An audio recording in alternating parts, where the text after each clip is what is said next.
మన రక్షకుడు అయిన యేసుక్రీస్తు ప్రభువుల వారి అతి శ్రేష్టమైన పరిశుద్ధమైన నామంలో ఉదయకాలం అన్నా అనే చక్కని కార్యక్రమాన్ని చూస్తున్న మీ అందరికీ నిండు హృదయంతో వందనాలండి.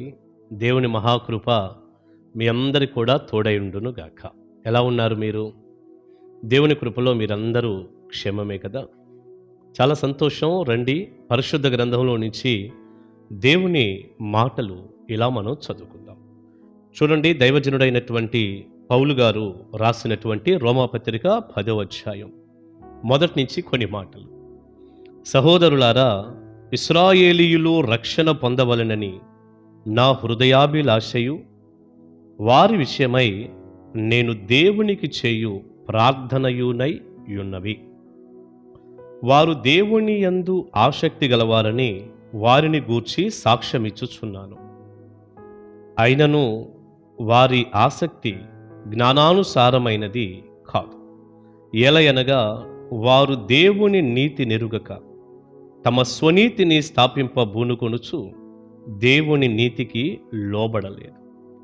ప్రియులారి, చదువుకున్నటువంటి వాక్యంలో ఇశ్రాయేలు ప్రజల కొరకు దైవజనుడైనటువంటి పౌలు గారు చెబుతున్న మాటలు ఇవి. ఇశ్రాయేలీలు దేవుని పిల్లలు, అబ్రహాము సంతానం. వారందరూ కూడా రక్షణ పొందాలని పౌలు గారి అభిలాష, ఆపేక్ష. అంటే వారికి రక్షణ లేదా పాస్టర్ గారు అంటే అప్పటికి వారు రక్షణ పొందటం లేదు. ఏదో పౌలు లాంటి కొంతమంది దేవుని తట్టు తిరిగారు కనండి, చాలా స్వల్పమైన సంఖ్య అక్కడక్కడ. కానీ ఇశ్రాయేలు ప్రజలు రక్షణ పొందలేదు. వారు చాలా ఆసక్తి కలిగిన వారు. పౌలు గారు ఒక చక్కని మెప్పు కూడా ఇస్తున్నాడు. వారు దేవుని యందు చాలా ఆసక్తి కలిగిన వారు, కానీ వారి ఆసక్తి జ్ఞానానుసారమైనది కాదట. ఆసక్తి కూడా జ్ఞానానుసారంగా ఉండాలి, కానీ వారి ఆసక్తి జ్ఞానానుసారంగా లేదు. దేవుడంటే ఇష్టం, దేవుడంటే ప్రేమ, ధర్మశాస్త్రం అంటే చాలా పిచ్చి ప్రేమ. దేవుని పద్ధతులు జరిగించాలని వారు చాలా ఇంట్రెస్ట్గా, ఆసక్తిగా ఉన్నారు. కానీ వారి ఆసక్తి జ్ఞానానుసారంగా లేదు. ఎందుకని ఆ మాట అన్నాడు పౌలు గారు? వారికి ఆసక్తి ఉంది, కానీ అది జ్ఞానానుసారంగా లేదు. వారికి రక్షణ లేదు. రక్షణ పొందాలని దైవజనుడు అభిలాష పడుతున్నాడు, ప్రార్థన కూడా చేస్తున్నాడట. ఎందుకంటే పౌలు గారు మరి సొంత ప్రజలు కదండి వాళ్ళు. రక్షణ పొందాలని దైవజనుడి ఆరాటం. ఇంతకీ వారి ఆసక్తి జ్ఞానానుసారం కాకపోవటం, వారు రక్షణ లేకుండానే దేవుని యందు ఆసక్తి కనపరచటం ఏంటది? దేవుని యందు ఆసక్తి ఉందట, రక్షణ లేదట. చూశారా మాటలు? ఏంటి అసలు దీని అర్థం అంటే, ఆ మాట 3వ వచనంలో దైవజనుడు చెప్పాడు. ఏలయనగా, చూడండి ఎంత చక్కగా చెప్పాడు. ఏలయనగా వారు దేవుని నీతి నెరుగక తమ స్వనీతిని స్థాపింపబూనుకొనుచు దేవుని నీతికి లోబడలేదు. వారు దేవుని నీతికి లోబడలేదు. దేవుని నీతికి లోబడితే రక్షణ పొందేవారే. అందుకని వారి ఆసక్తి జ్ఞానానుసారం కాకుండా పోయింది. దేవుని నీతిని ఎరుగక, దేవుని నీతి వారికి తెలియక, దేవుని యందు వారు ఎలా నీతిని పొందుతారో, నీతిమంతులుగా మారతారో వారికి అర్థం కాక, వారు స్వనీతిని, తమ సొంత స్వనీతి ఉందో చూశారండి, ఆ స్వనీతిని పూనుకుంటున్నారట. దేవుని నీతిని ఎరగటం లేదట, దేవుని నీతికి లోబడటం లేదట. అందుకని వారి ఆసక్తి జ్ఞానానుసారం కాకుండా పోయింది, వారికి రక్షణ దొరకకుండా పోయింది. ఇంతకీ స్వనీతి ఏంటి, దేవుని నీతి ఏంటి? ఆ 2 పదాలు వినపడుతున్నాయి, మీరు చూడండి. స్వనీతి ఏంటి, దేవుని నీతి ఏంటి? దేవుని నీతి వారు తెలుసుకోనందువలన రక్షణ లేకుండానే ఎందుకు మిగిలిపోయారు? ఒక మాట చెప్పనా ప్రియులారా, స్వనీతి అంటే సొంత క్రియల ద్వారా, మంచి పనుల ద్వారా, ధర్మశాస్త్రాన్ని నెరవేర్చటం ద్వారా, మంచి చేయటం ద్వారా, మంచి క్రియల ద్వారా, నీతి కార్యాల ద్వారా వారు నీతిమంతులు అవ్వాలని చూస్తున్నారు. దేవుణ్ణి సంతోషపెట్టాలని చూస్తున్నారు. పరలోకం వెళ్ళాలని చూస్తున్నారు. మీకు అర్థమైందా? సొంత కార్యాలు, సొంత పనులు, నీతి కార్యాలు, మంచి చేయటం, ధర్మశాస్త్రాన్ని అక్షరాలా పాటించాలనే ప్రయత్నం, అది ఎవరి వల్ల సాధ్యం కాదని బైబిల్లో చెప్పింది. అలా కొన్ని చక్కటి కార్యక్రమాల ద్వారా, నీతి కార్యాల ద్వారా వారి నీతిని పూనుకొని తద్వారా దేవుని సంతోషపెట్టాలి, పరలోకం వెళ్ళాలి, నీతిమంతులుగా వాళ్ళు మారాలని అలా స్వనీతిని బట్టి వారు ఆలోచిస్తున్నారు, ప్రయత్నం చేస్తున్నారు. ఎప్పటికీ అది జరిగే పని కానే కాదు. మరి దేవుని నీతి ఏమిటి? దేవుని నీతి ఏమిటంటే, దేవుని నీతి ప్రభు అయిన యేసుక్రీస్తు. ఆ మాట 4వ వచనంలో అన్నాడు, మీరు చూడండి. విశ్వసించు ప్రతివానికి నీతి కలుగుటకై క్రీస్తు ధర్మశాస్త్రమునకు సమాప్తి అయి ఉన్నాడు. ధర్మశాస్త్రానికి ముగింపు ఆయనే అయి ఉన్నాడు. అదంతా నెరవేర్చిన వాడు ఆయనే. ఎందుకంటే విశ్వసించు ప్రతివానికి నీతి కలుగుటకు. ఎవరు దేవుని నీతి? ఎలా వచ్చింది వారికి దేవుని నీతి అంటే? దేవుని నీతి అంటే ప్రభు అయిన యేసుక్రీస్తు వారు.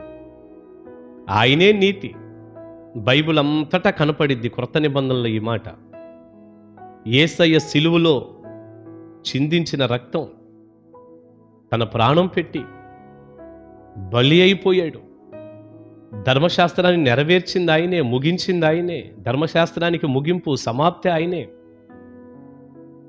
ఆయన యందు విశ్వాసం ఒక వ్యక్తి ఉంచితే ఆ వ్యక్తికి దేవుని నీతి కలిగిద్దన్నమాట. అప్పుడు ఆ వ్యక్తి నీతిమంతుడిగా మారతాడు. ఆ నీతికి వారు లోబడలేదు. అంటే యేసు ప్రభువుని నమ్మటం లేదు, యేసు ప్రభువునందు విశ్వాసం లేదు. ఆయన నా కొరకు చనిపోయాడు, ఆయన నా కొరకు రక్తం గార్చాడు, నేను పాపిని కదా, ఆ రక్తంలో నా పాపాన్ని కడిగేసుకుందాం, నేను విడుదల పొందాలి, ఈ పాపం పోయే మార్గం క్రీస్తు రక్తమే, ఆయన ద్వారా తప్ప నాకు మోక్షం లేదు, ఆయనే సిలువలో చనిపోయి సమాధి చేయబడి తిరిగి 3వ దినాన లేచినటువంటి పునరుద్ధానుడైన దేవుడు అనే విశ్వాసం వారి హృదయంలో లేదు. వారు ధర్మశాస్త్రాన్ని పాటించటానికి, ఆచరించటానికి ప్రయాసపడుతున్నారు. స్వనీతి మీద ఆధారపడ్డారు. దేవుని యందు విశ్వాసం ఉంచి క్రీస్తు యేసు అనే దేవుని నీతిని వారు తీసుకోనందువలన, మారు మనసు పొందనందువలన, యేసు ప్రభువుని నమ్మనందువలన, రక్షణ పొందనందువలన దేవుని నీతి వారికి దొరకలేదు. దేవుని నీతికి లోబడలేదు అంటే యేసయ్యను నమ్మలేదు. దేవుని మాటకు అంటే యేసు ప్రభు వారి సిలువ మరణానికి వారు విశ్వాసం ఉంచి లోబడలేదు.